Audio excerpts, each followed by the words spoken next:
dog. He's a pig. He's a con, a bullshit artist, a mutt. Well, he's not the brightest bulb on the planet. I mean, I've been watching him over the years, and I like his acting. But, you know, in terms of when I watch him doing interviews and various other things, we're not dealing with Albert Einstein. And, you know, he can say what he wants. I want to until my dick falls off. I want to a horse, and I want to drink its blood. He's a con, a bullshit artist, a mutt, doesn't pay his taxes. I face enormous taxes, city taxes, state taxes, sales taxes, excise taxes, employee taxes, federal taxes, VAT taxes, different countries. It's my job to minimize the overall tax burden to the greatest extent possible, which allows me to reinvest in neighborhoods, in workers, and build amazing properties which fuel tremendous growth in their communities. He's an embarrassment to this country. It makes me so angry that this country has gotten to this point, that this fool, this bozo, has wound up where he has. Trump has stood consistently and alone against the establishment for decades. Trumpstan has been in opposition to unfair trade that is taking our jobs and destroying our economy. 35 years ago, he paid $100,000 for an ad in the New York Times to oppose the trade and war policies of the multinational corporations, the globalists. So I will have in my race more than $100 million put in of my money, meaning I'm not taking all of this big money from all of these different corporations like she's doing. I asked Hillary, why doesn't she made $250 million by being in office?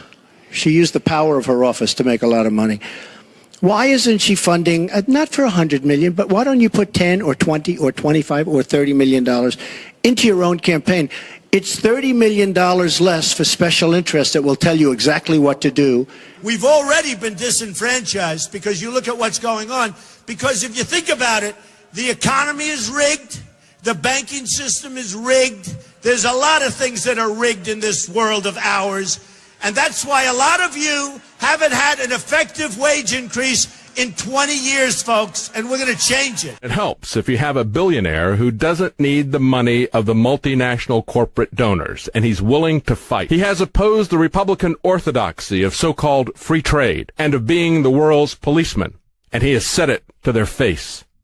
He's called for ending NAFTA, for auditing the Fed, for releasing the secret 28 pages of the 9/11 report. He will stop TPP and TTIP and stop the exporting of jobs. Neocons and those who want to provoke wars for profit for the military-industrial complex are his biggest critics. For all his bluster, he has long criticized American militarism and confronted Jeb to his face on the lies about weapons of mass destruction that were used to start the Iraq War. But most of all, he's not part of the club. Globalists hate him. Multinational corporations hate him, the political establishment hates him, and the warmongers hate him. Well, I'd like to punch him in the face. Somebody who was able to take whatever assets he had and built it into a fortune, which he then dedicated to creating something better for others, namely America. He doesn't need the power, he doesn't need the money, he doesn't need the accolades. This is somebody that we want for president? I don't think so. It's not about the Republican Party or the Democratic Party. It's about the people of America. We will no longer surrender this country or its people to the false song of globalism. The nation state remains the true foundation for happiness and harmony. We will never enter America into any agreement that reduces our ability to control our own affairs. What I care about is the direction of this country. This election will determine whether we remain a free country in the truest sense of the word, or we become a corrupt banana republic controlled by large donors and foreign governments. These WikiLeaks emails confirm what those of us here today have known all along. Hillary Clinton is the vessel, a corrupt global establishment that's raiding our country and surrendering the sovereignty of our nation. This criminal government cartel doesn't recognize borders, but believes in global governance, unlimited immigration, and rule by corporations. It also believes in no borders. Just come on, folks, come on in. Speaking in secret to a foreign bank, again, just revealed, Hillary Clinton said, my dream is a hemispheric common market with open trade and open borders. Well, there go the rest of your businesses, and there goes your country, folks.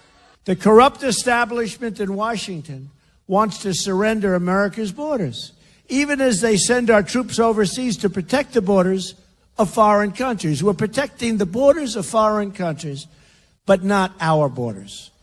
A Trump administration will secure control, defend and protect the borders of the United States.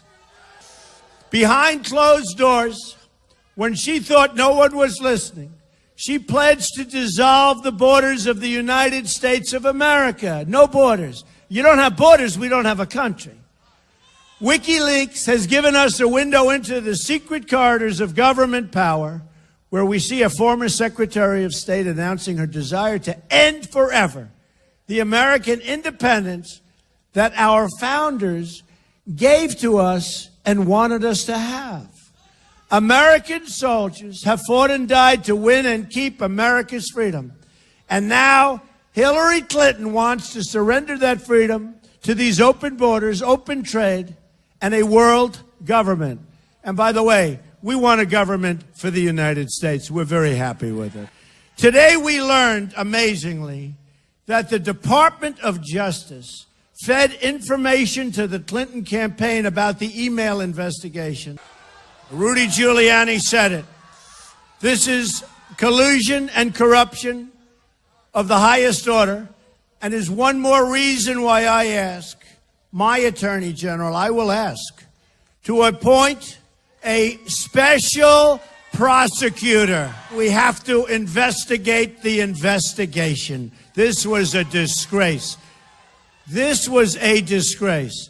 Hillary bleached and deleted 33,000 emails after congressional subpoenas. Can you imagine that?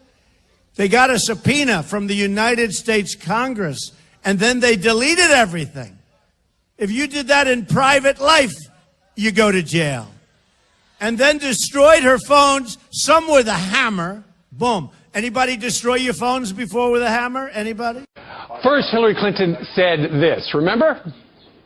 I did not email any classified material to anyone on my email. There is no classified material. Was that true?